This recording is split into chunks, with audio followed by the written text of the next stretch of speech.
77.6% of eligible residents in our city now fully vaccinated. We're continuing to make progress. Getting people vaccinated right now is our objective. It is something that we are laser focused on. There are 22 clinics happening right across the city, including walk-in appointments from 1 p.m. to 7 p.m. at our 5 city-run clinics, and the accessibility to most of the other clinics is also very high in terms of people's ability to get a vaccination. Dr. Davila will today be outlining important data about the COVID-19 vaccines. But the data shows that COVID-19 vaccines are your best protection from the virus. COVID-19 vaccines are the best protection from the virus. The data shows that the COVID-19 vaccines will help you stay out of the hospital. The data shows that more people are doing the right thing and getting vaccinated following the province's proof of vaccination announcement, for which I commend the Premier and the government. Simply put, it was the right thing to do overall.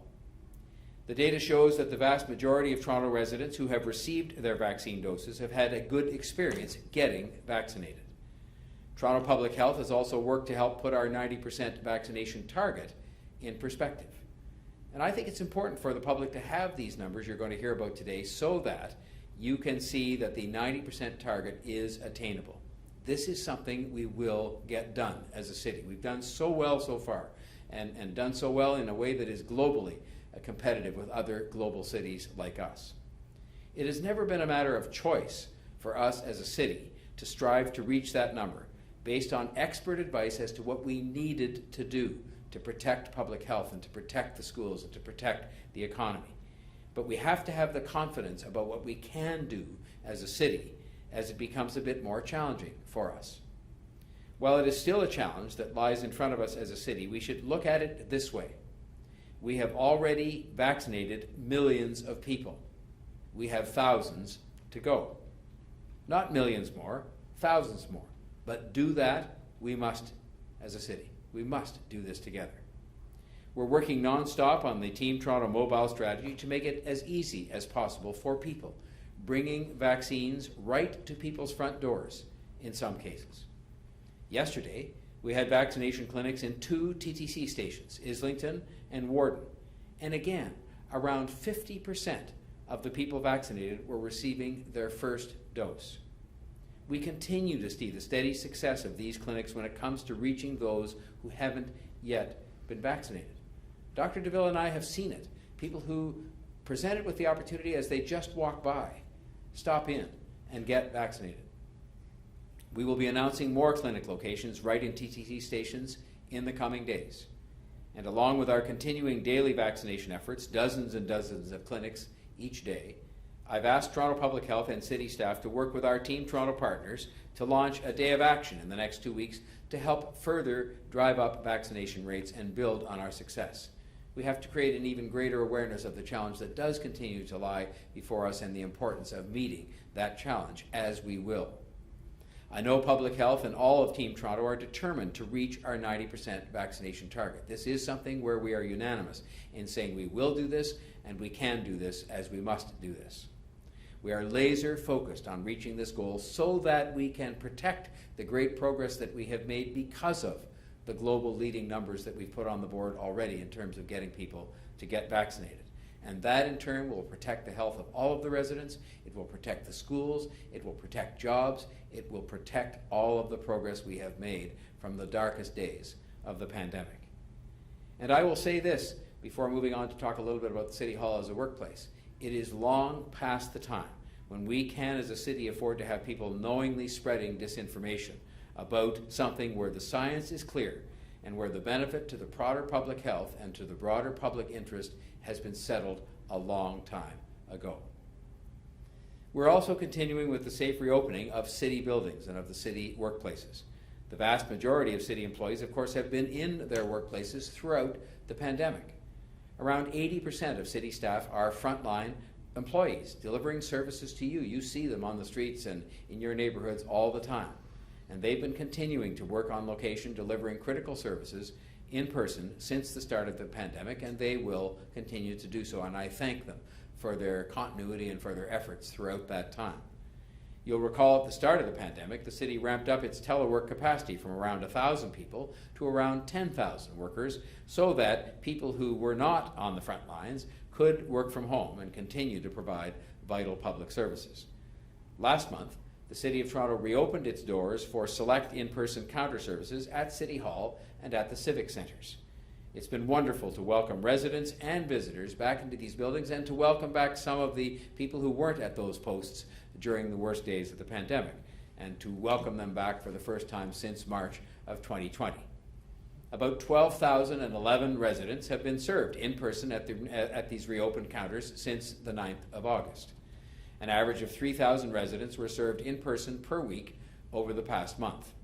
The top 3 most visited services, as a matter of interest, at the Civic Centres were tax and utilities at 3.7 thousand, marriage licenses at 1.7 thousand, and court services, provincial offence payments and inquiries at 1.2 thousand. Starting this week, City of Toronto staff who have been working remotely during the pandemic will begin to return to our office buildings. This phased return will be done most of all in a responsible and coordinated and safe manner that respects the health and safety of our staff and the entire community. This continues to be our top priority.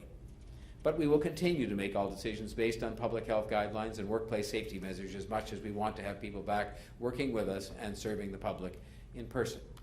The safe and gradual return of office staff who have been working remotely into our city buildings will ramp up over the next several weeks. Employees will work in the office, some will continue to work remotely, and some will be doing both.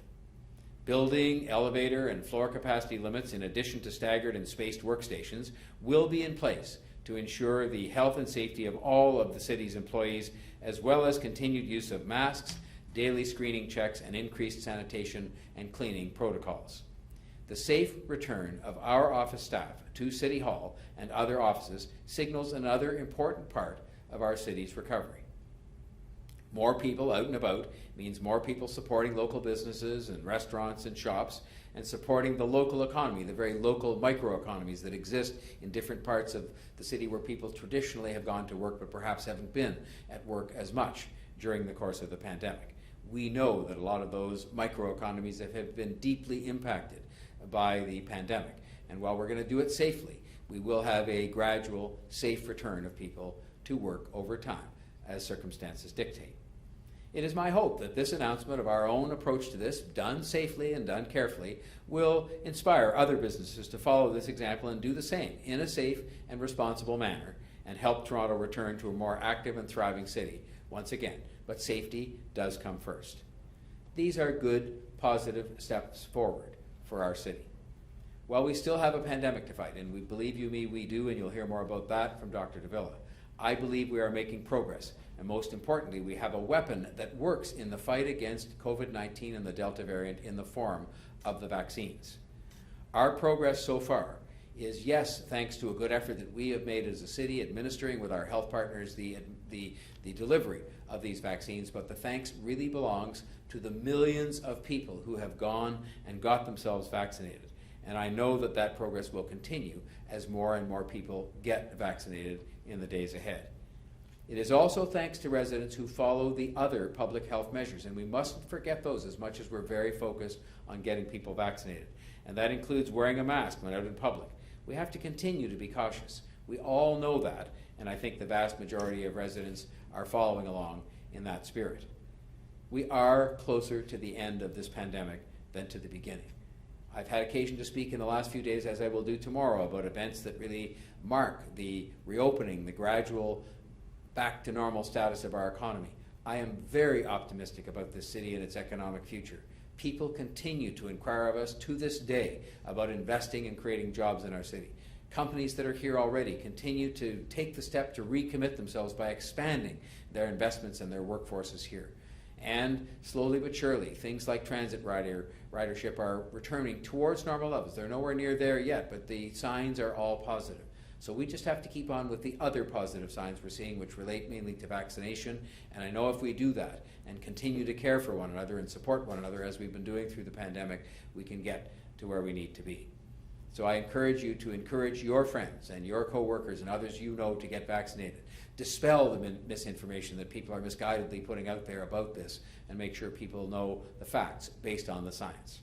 Speaking of the facts and speaking of science, I would now like to ask Dr. Davila if she would present her remarks for today.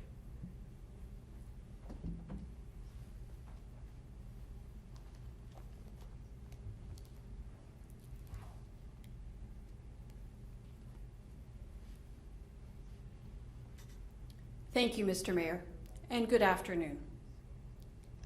Last Friday, Dr. Theresa Tam, Canada's Chief Public Health Officer, said that without more vaccinations and reduced contact between Canadians, cases could rise to 15,000 a day in October.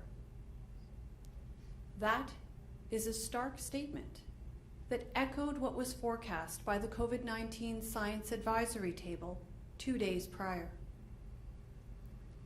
I agree that more vaccinations and reduced contact must happen, and happen now.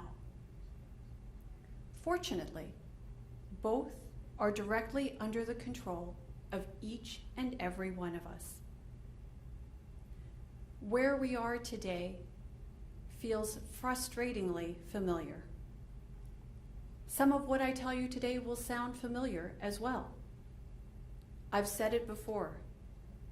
I say it because it works, and because we have seen it work.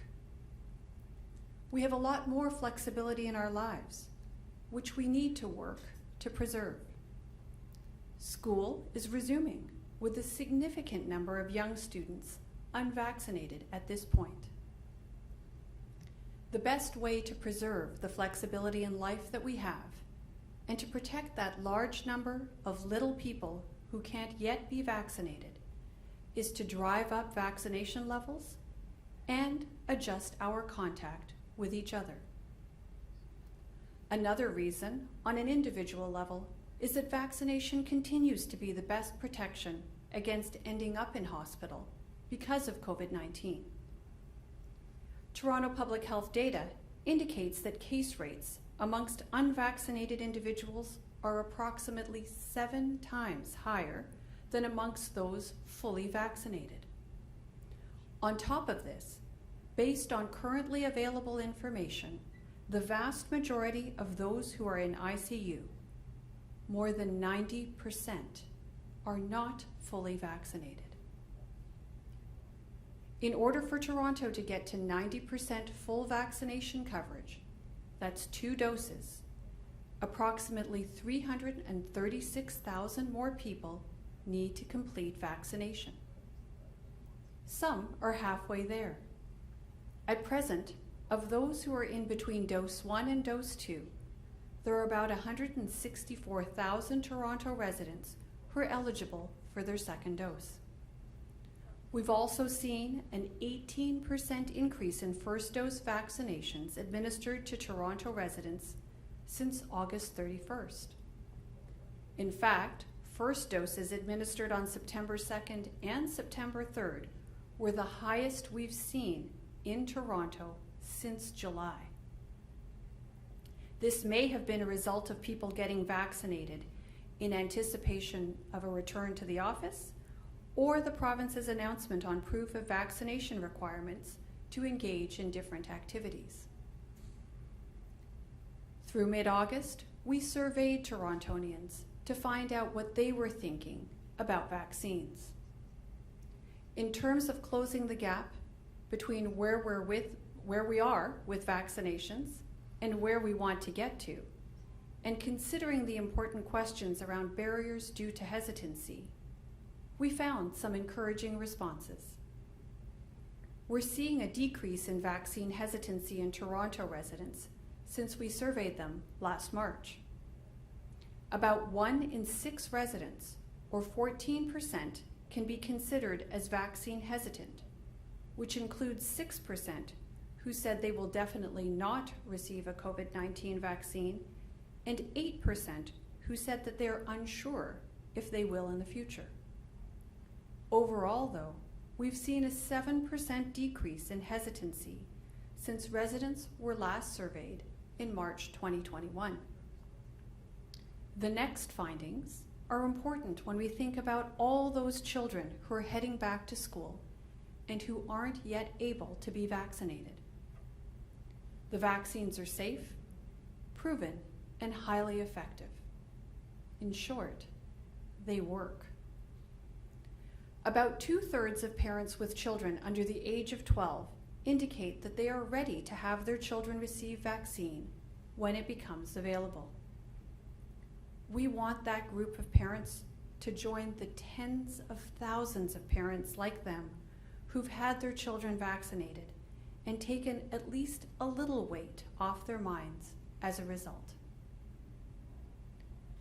Getting back to the modeling I mentioned at the beginning of my remarks, the fall months ahead of us will not be as relaxed as we might like. The Delta variant has not spoiled everything, though, and won't if we act to give it less room to maneuver. That happens through vaccination and through picking and choosing what we do and when and how and where we do it. The simplest yardstick for reducing contact is this. Ask yourself, is this something you need to do or something you want to do? What simple limits or adjustments can you make to your plans to reduce the number of people you interact with? When you can't physically distance yourself 6 feet from others, do you have your mask handy to easily put it on? Can what you're doing be done outdoors?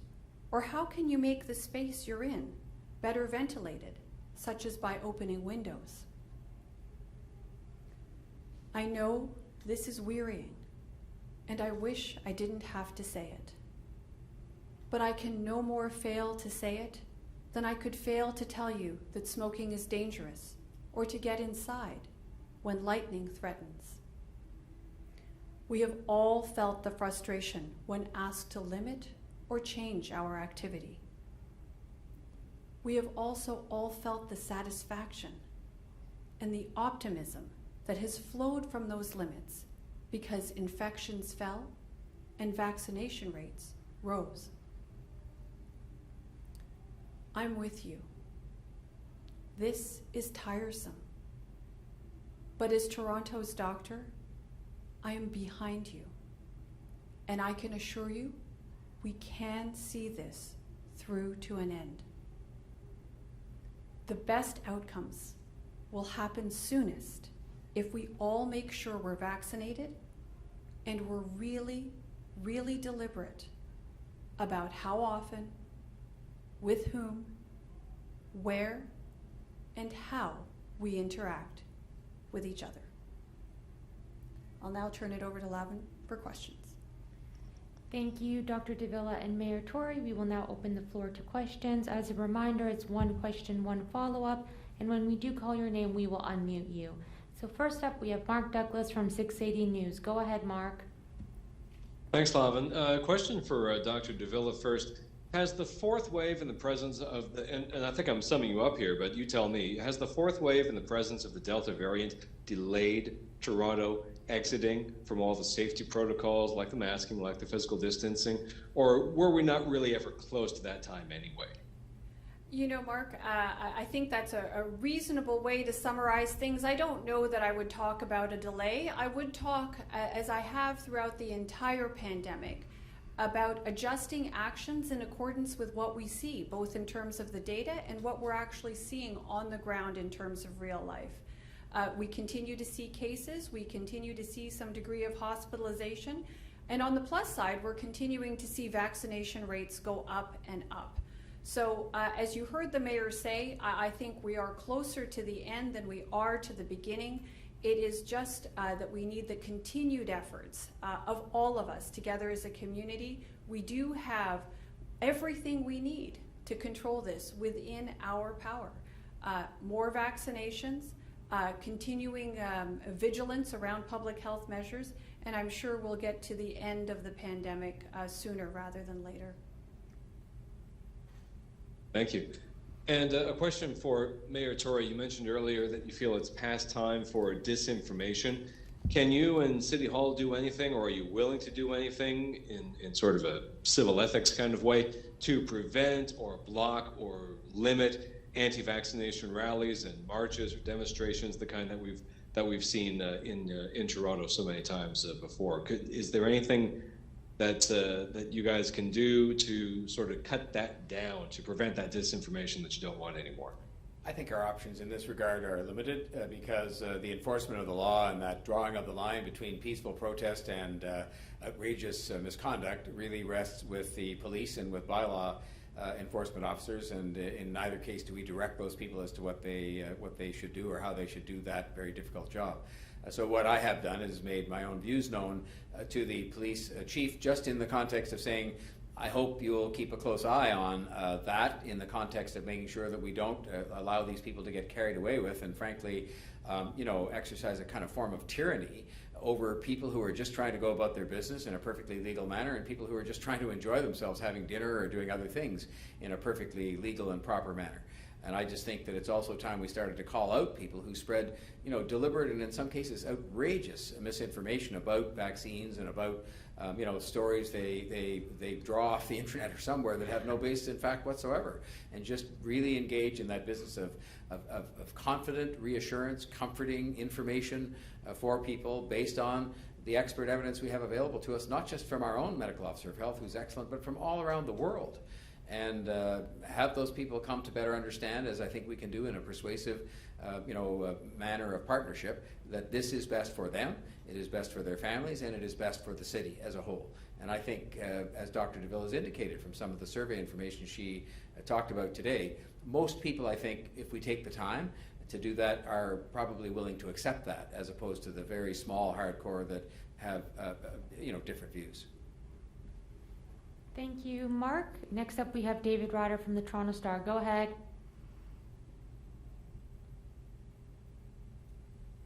David? Dr. Davila, if you want. Oh, you'll just need to start from the beginning. Sorry. Okay, pardon me.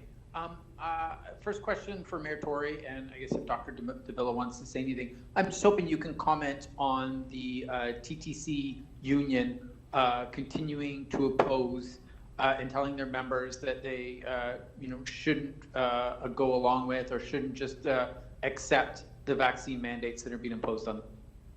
Well, they're doing what they, I suppose, think is right for their membership. I don't happen to agree with that. I can well recall the time and effort that we spent, and I'm quite happily so, being at the front lines of making sure that our TTC workers got access to these very same vaccines at as early a date as possible back at the time when that was all beginning, because we knew that we wanted them to be safe and to be healthy, and we were aware of the particular interaction they have with the public on a very regular basis, as much so as many other public servants, to keep the public safe as well.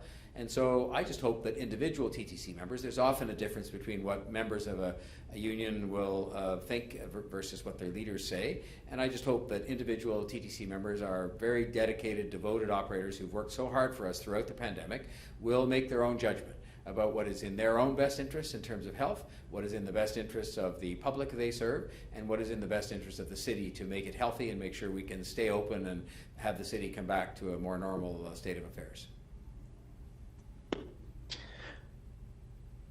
Thank you. And I'll ask, I guess the next question I think is probably for Dr. Davila, and that's, I know when the province talked about reaching the 90% milestone, they gave some numbers as far as how long it would take at the current rate that we're increasing. I'm wondering if you can offer the same, if we need to ramp it up, if we continued at the pace we're at now, would we get to the 90% in time to avoid, the worst possibilities of a fourth wave? Well, David, I wish I had a better crystal ball than the one I actually do have, but I will say this. As I mentioned today in the remarks, to get to 90% fully vaccinated here in Toronto, we need another 336,000 more people to get vaccinated. And we've actually seen those numbers consistently come down with the vaccination efforts out there. I think that we need to remind ourselves that this recent vaccination campaign, the COVID-19 vaccination campaign, is the largest vaccine campaign ever undertaken in the history of this city. I continue to be amazed by the number of vaccines that have been given in a relatively short period of time. We are almost there. You heard the mayor say millions of people have gotten vaccinated. We have thousands to go. And, I'm convinced that we will get there sooner rather than later. We just need people to continue to come out, to make sure that they're getting themselves informed and being informed by the science. We have healthcare partners, along with those of us at Toronto Public Health, working very, very hard to make sure that these vaccines are available. And the more we are able to drive vaccination coverage up, the better off we will be in respect of the current fourth wave. Thanks, David. Next up, we have Matt Bingley from Global. Go ahead, Matt. Hi, to both Dr. Davila and to Mayor Tory. Earlier today, Dr. Lowe from Peel Region was suggesting that in order to reduce contacts, he was actually suggesting that people work from home longer, and especially if they're able to. Today, Mayor Tory was mentioning the fact that more workers are coming back to city buildings, and he's hoping that that will lead to more businesses doing the same. And I'm just wondering why there is such a difference in approaches there, and why you are not calling for something similar for the work from home crowd. So why don't I start off, and then I'll turn it over to the mayor. So you heard me mention today in my remarks that, as far as I'm concerned, what's needed at this point is a combination of two different things. One is to make sure that we're driving vaccination rates up as quickly as possible and as high as we can get them. And we have every reason to believe that we can actually hit our targets and that we can provide the protective benefit of vaccines to the vast majority of Torontonians. We've already got a significant proportion of our population covered, and we know that through our continued efforts that we can really reach the kinds of targets that we need to see. So we need to push vaccination. I also talked about the need to reduce contact with each other. And to my mind, there really is a lot of control that we can exert at an individual level, and yes, as a community as well, around what are we doing, with whom are we doing it, do we need to do it, or is it something that we want to do?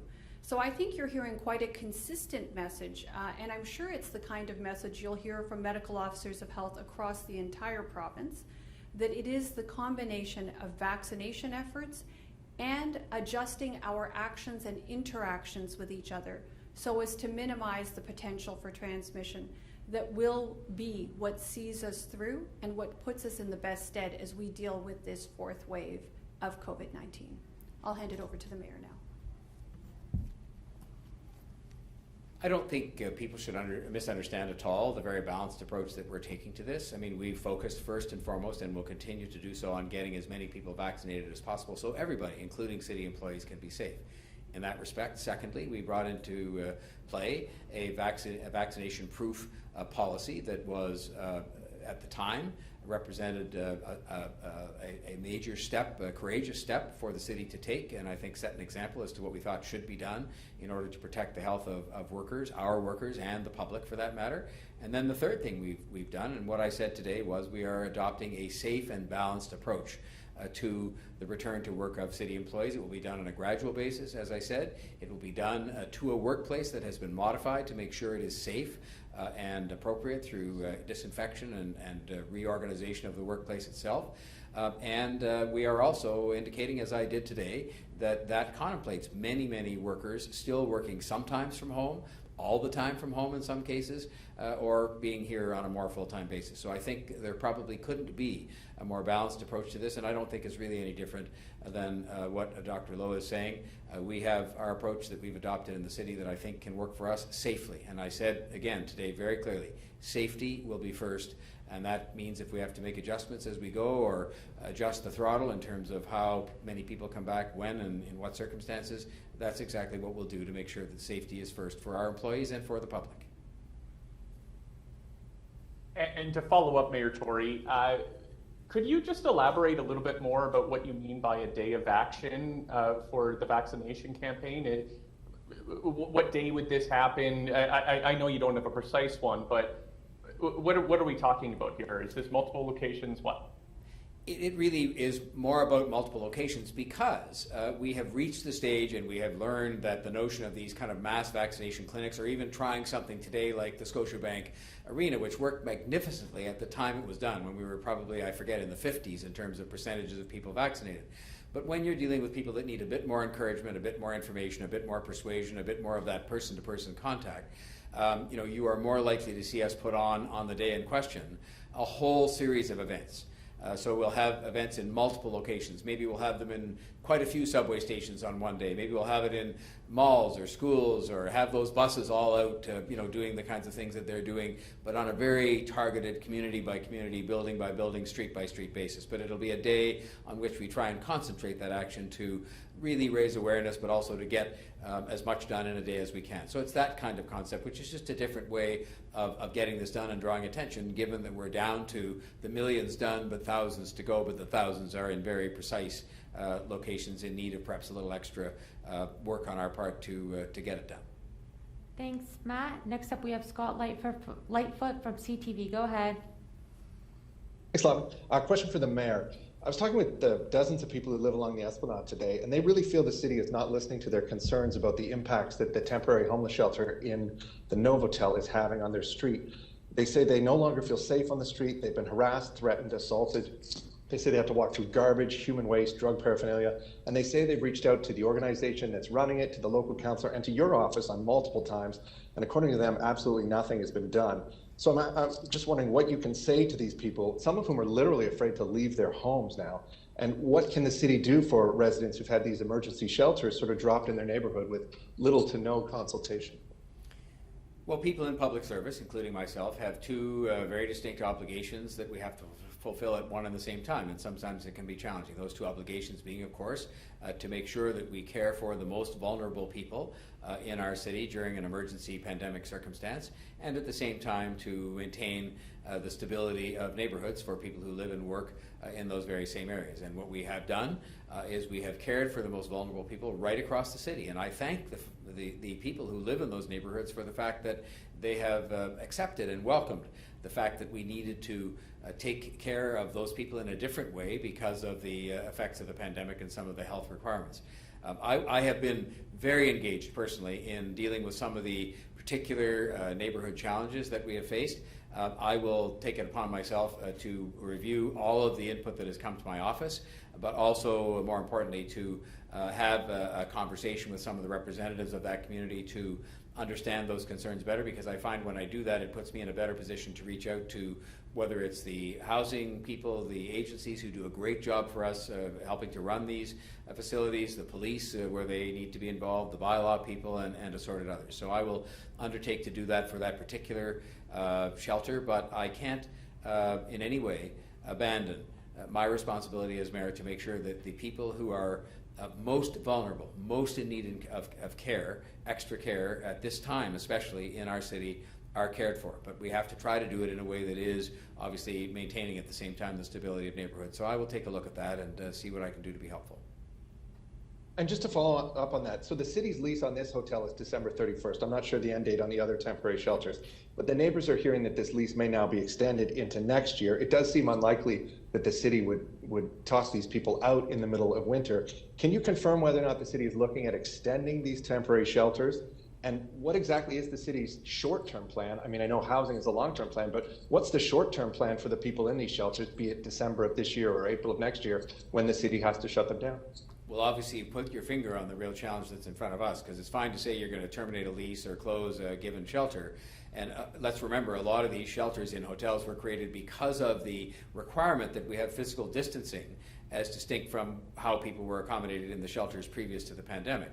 And so what we're doing is we are focusing our efforts hugely on getting as much supportive housing actually built. One of the reasons we have been so embracing of the rapid housing initiative brought forward by the federal government is it actually has allowed us to already have hundreds of supportive housing units, which are units that can be can be represent housing for some of the very same people in place. That there are people living in some of these developments now that we started to build 6 or 8 months ago. And so we're moving ahead with that and as much housing as we possibly can. We have a very ambitious target for this year, which I'm confident we will meet. We are reviewing all of these leases on a case-by-case basis because winter is coming and we have to make sure that as the weather deteriorates that we have adequate accommodation available for the people who need to have shelter from us. So I can just say to you that there is no hard and fast rule about leases being extended or not. We're dealing with this on an overall planned basis for the entire city, right across the city geographically. But again, we are very focused on fulfilling the 2 responsibilities we have: to look after the people who are most vulnerable, who are experiencing homelessness. They're not, breaking laws and they're not committing any, bad deeds. They are people who happen to be homeless, and they're experiencing homelessness, and we have to look after them. But at the same time, we have to make sure that, to the best extent we can, we do that in a way that provides them with supports and make sure that the neighborhoods in which they are provided with shelter by us are able to maintain a stable existence, and we'll continue to do that. Thank you, Scott. And last, we have Samantha Beatty from CBC. Go ahead, Samantha. This question's for the mayor. It's about ActiveTO. I was wondering what you want to see happen with ActiveTO after this fall for next year, including road closures on weekends and the temporary on-street bike lanes. Do you want to see this continue next year, or what's the plan? I want to see as much of this kind of making available of public infrastructure to people to keep them healthy and to allow them to be safe in engaging in outdoor activities as possible. And it is my wish to see these programs made permanent. But I think that should only be done after we thoughtfully examine the data from what we've experienced this summer and last summer with both the ActiveTO road closures to accommodate this outdoor activity and with the bike lanes, and just to see what the experience has been. And that is exactly what I've committed to do, which is to have a full review of that when I'll call it the season is over, or this current season. Look at the data, of which we have lots on ridership and on attendance and on traffic patterns and all kinds of different things, impact on the economy and the businesses that surround these areas. But I would like to see the ActiveTO program and the CafeTO program made permanent, but it's the parameters of it and how and when it occurs that you have to sort of decide based on not my opinion or anybody else's opinion for that matter, but based on, yes, opinions, but also based on information we have about the facts. And what about expanding it to other neighborhoods? I've been talking to some pedestrian cycling groups that say that this shouldn't just be something that's available to people that live downtown, and they'd like to see it in Etobicoke or Scarborough, where people also are interested in getting out there on the weekends. Is that under consideration?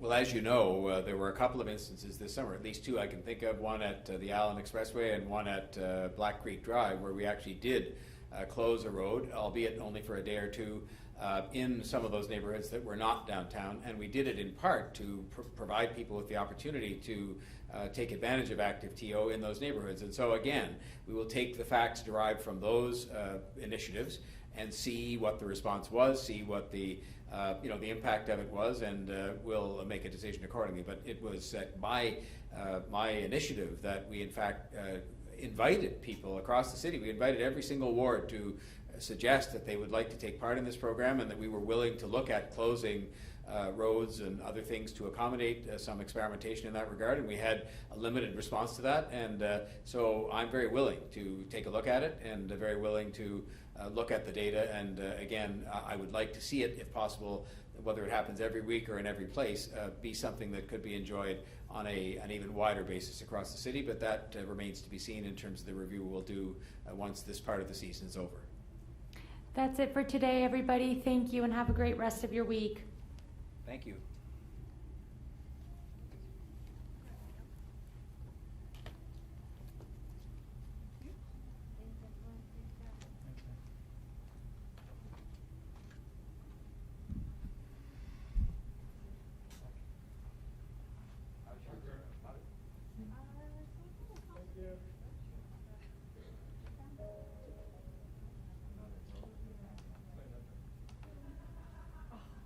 Yeah.